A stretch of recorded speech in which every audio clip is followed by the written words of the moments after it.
Okay, welcome to week 7 for English 123. We're just about finished. In fact, this is the last week for this research paper, for the essay.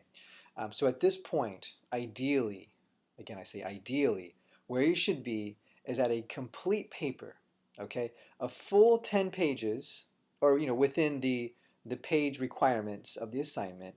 10 pages would be excellent. But you've got the content done. You've got your thesis pretty much done.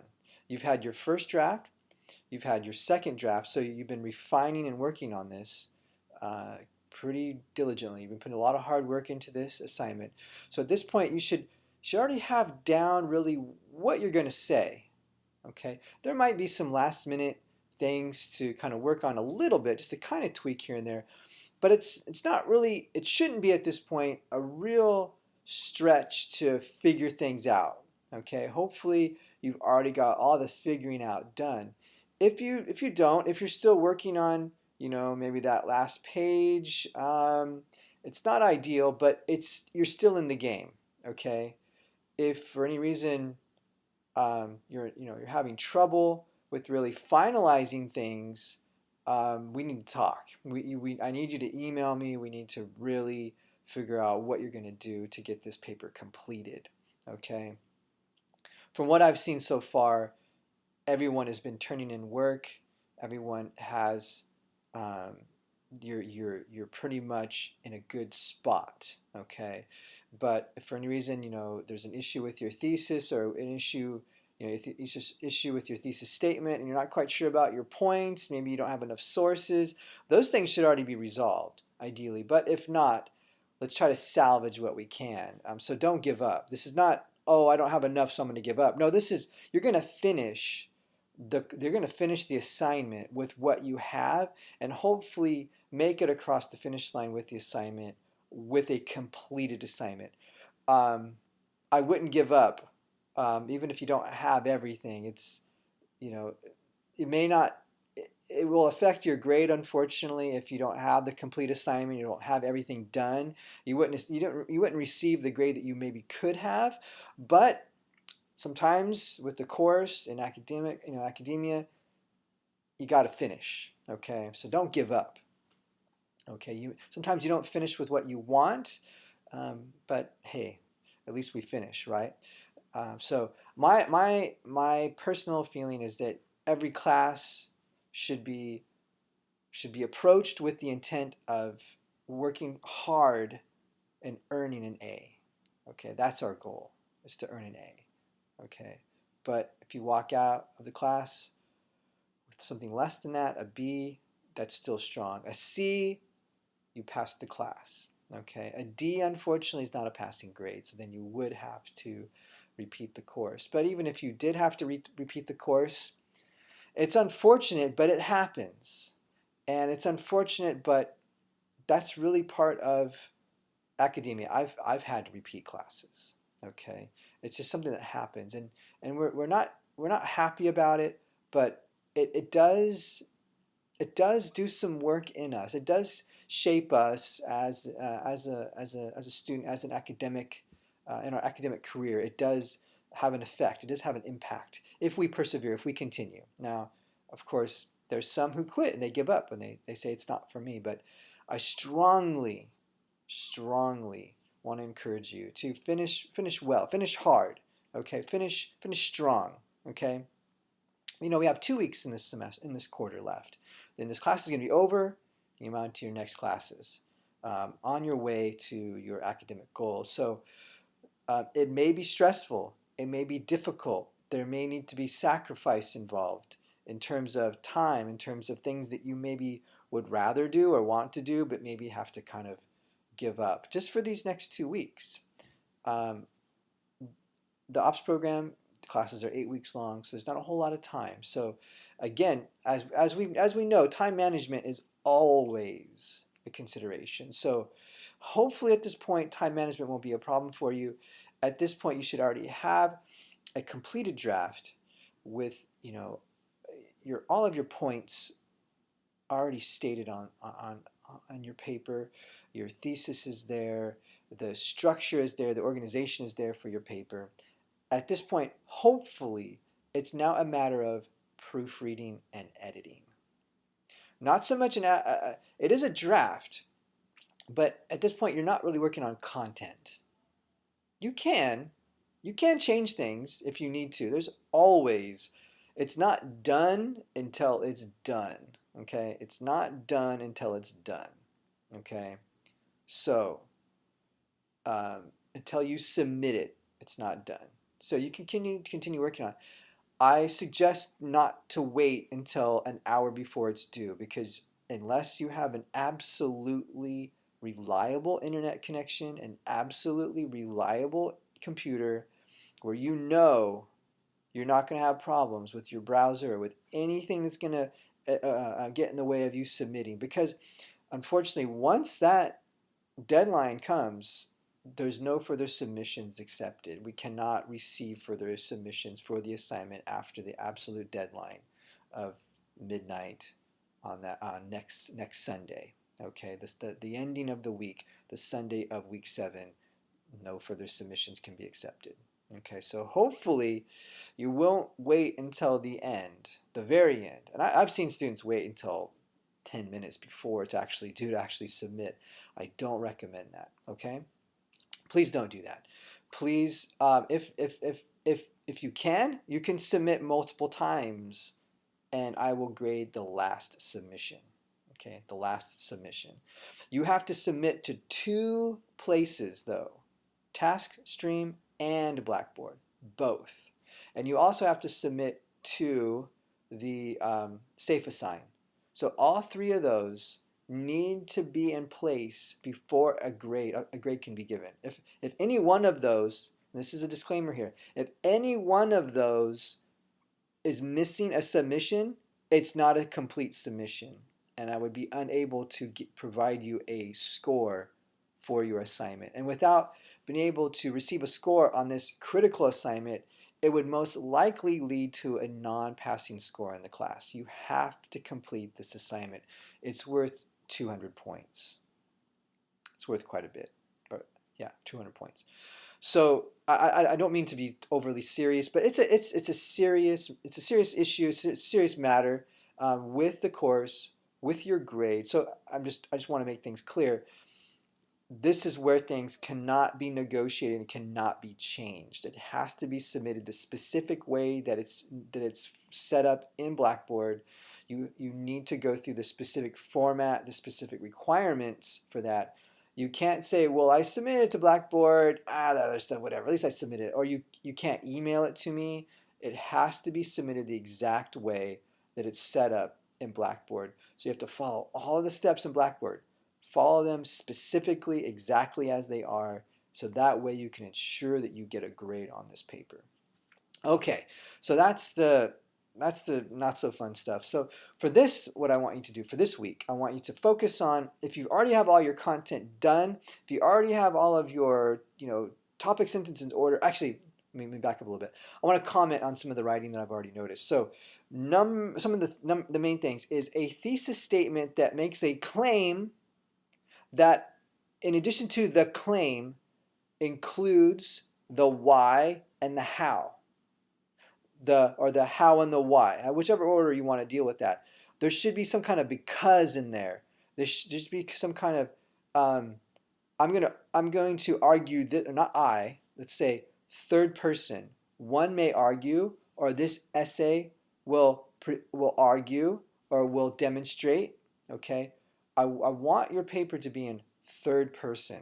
Okay, some professors don't care if you write in first person. I personally feel that third person is a more formalized, more academic form.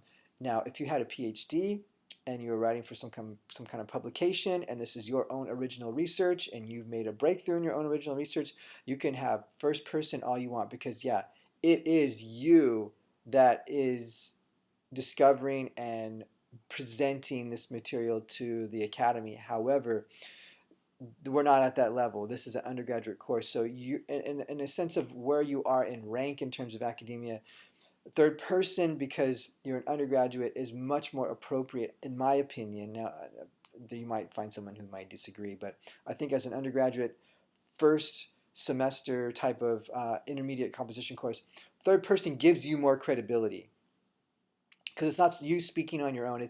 It's presenting someone else's work to argue a point that you're attempting to make, but you're attempting to make it in a third person. It's just a matter of credibility for you. It makes you sound and come across in your rhetoric as more credible than if you were saying I or we. Because the reader, the first thing they're going to say is, well, who are you? What are your credentials?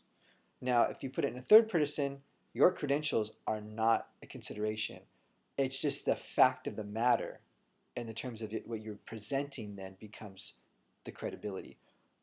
I know it may seem kind of odd, but what you're saying will have more impact as third person in this type of research project than it would if you used first person. Okay, and that's really why I want you to use it. So for a thesis statement, hopefully you're working with something that says, therefore, which is a conclusion. You're writing a conclusive statement based on the introduction that you've provided. And hopefully your introduction would be in one paragraph that lasts approximately no more than 3/4 of a page, I would say.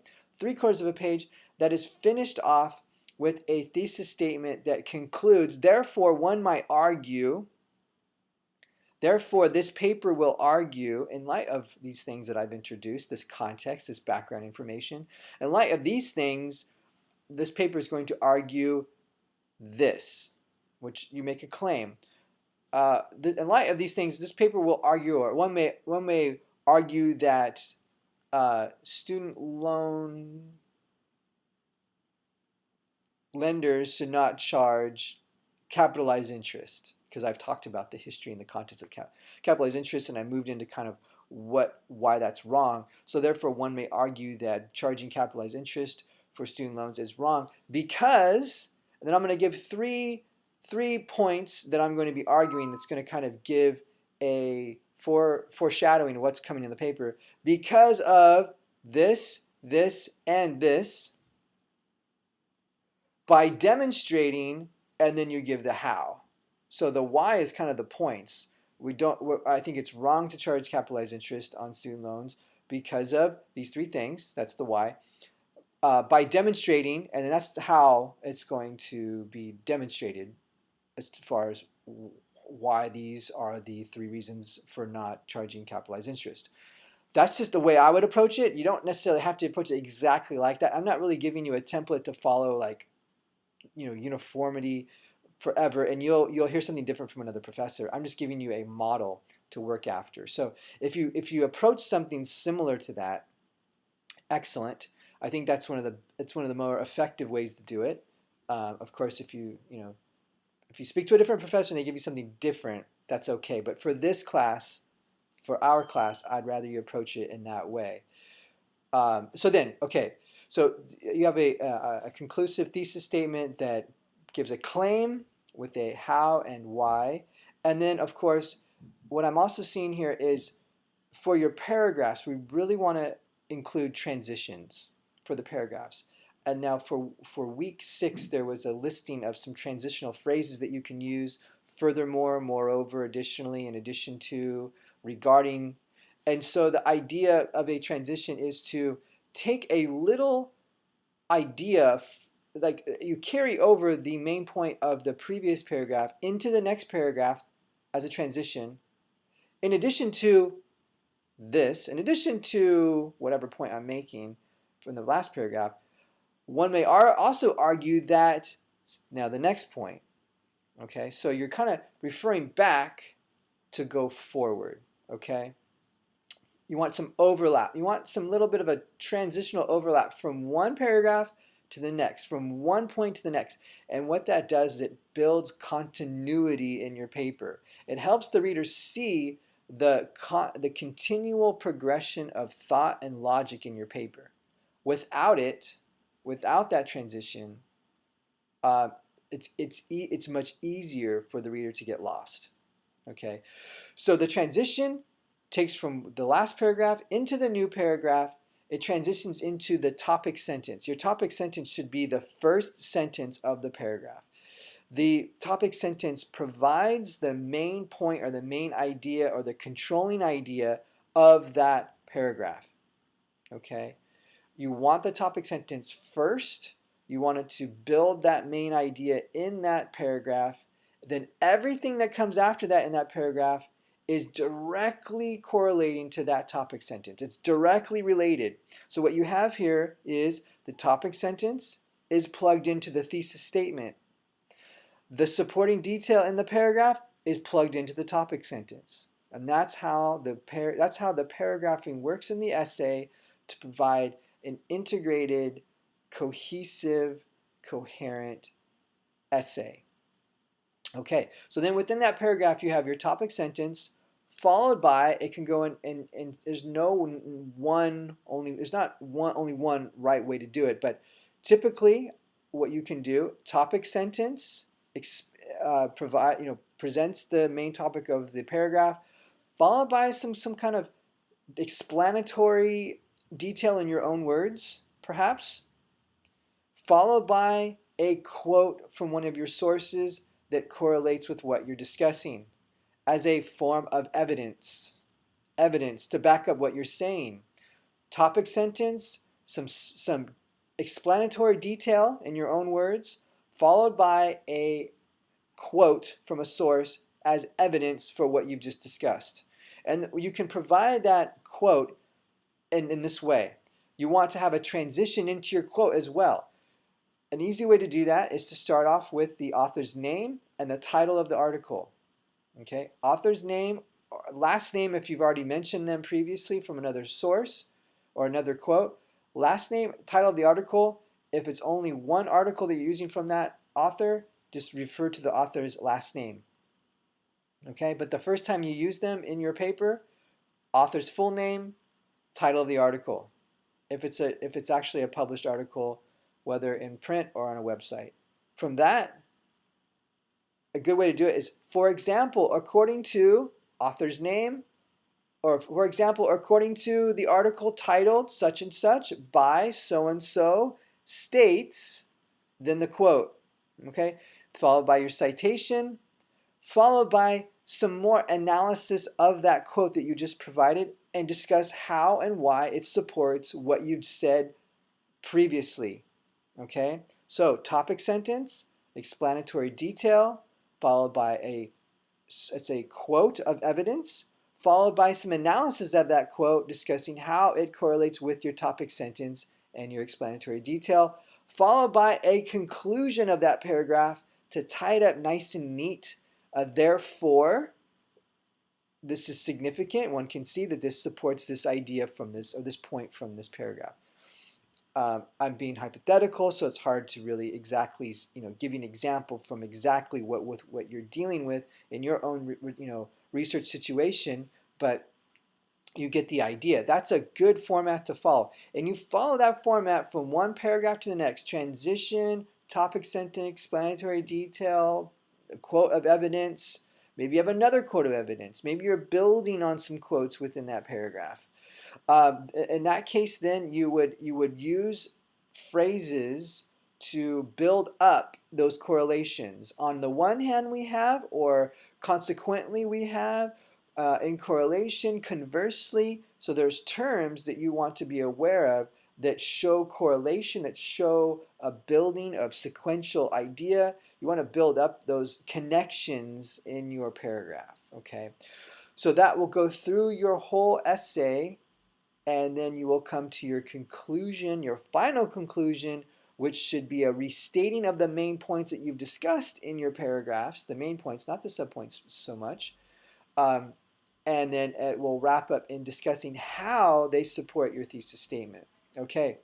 Also included in this will be a counter argument that you want to address. You want to provide an argument that is against what you are actually arguing, or maybe hypothetically if you can't find an exact counter argument, come up with one, a hypothetical one. One might anticipate some kind of objection, and then take those steps to overcome that objection for your paper. So from that, once you have all of that together, and hopefully ideally you will, and you do, Then you work on the editing and the proofreading. And there are some excellent suggestions in this week's activities. Starting at the end of the paper and reading backwards, sentence by sentence, going through, reading for the sentence by sentence level, not for the content, just reading for the proofreading of what is actually on the page, making sure all of your subject and verb agreements are there, making sure all of your tenses are in the right place and properly formatted. Make sure all of your punctuation, your possessives, your plurals, making sure the quotation marks are properly placed, citations are properly placed. So that this week, hopefully your essay is where I've just described, and now you're just working on the polishing of it. Okay, so hopefully you want to get out that polish, you want to get out that sandpaper, begin to smooth it all out. Look at the sentence level and see if there's clarity taking place in those sentences. Do they make sense? The subject and the verb agreement working together to bring a clear sentence that is active, not passive. Okay? Passive voice is not good for an essay. You want active voice. You want the subject doing the action. Subject doing action. That is an active sentence. Passive is where there's some vagueness in who is doing the action. Okay? You can say it's where there is not a clear subject of who's committing the action, is what a passive voice sentence is. So you want to avoid that. If necessary, look up in your handbook, passive voice, active voice. It's going to be very important. I'm going to be looking for that. Look in the handbook, look on Purdue OWL. You may consider looking up on Purdue OWL sentence types. I was going to share that with you, but I decided it would just be more than really necessary. But I think it would be a good idea if you consulted Purdue OWL for sentence types, sentence variation, and that will walk you. There's a tutorial that you can use, unless it's likely in our handbook. That will walk you through the sentence types as far as compound, complex, simple sentences, and how to kind of break up those sentences to bring variety. Okay? Another thing you want to look for, and it's mentioned in our activities for this week, is unnecessary sentences. Okay? Now this video is running a little long, but this is really important. Unnecessary sentences cause weight, cause muddiness in a paper. What you want to do is look for sentences that are not doing their fair share of work within the paragraph. If they're just kind of there as filler, get rid of them. If you're noticing in certain sentences there are there's a lot of wordiness, there are more words than are really necessary to make to make the point you're trying to make in that sentence, eliminate them and look for words that have compound meaning. You know, there are certain words that really can be described with multiple words. You know what I mean? So look for those words that are very compacted when you have a chance to use them, because if you're using very wordy sentences, it can become very vague as far as what you're really trying to argue. So try to look for those words that have rich meaning, that have full meaning to them. You might look for under wordiness. In fact, I know Purdue OWL has a good tutorial on wordiness. You can look that up, and it'll teach you how to eliminate unnecessary words that have a negative impact on your writing. So those are the things that we're looking for now. Now it's more of the actual craft of the composition.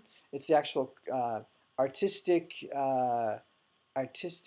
side of it, where you're making word choices. You're making choices down to specific words of what is really what you're trying to say and what is really effective in communicating with your reader what you're really trying to get across.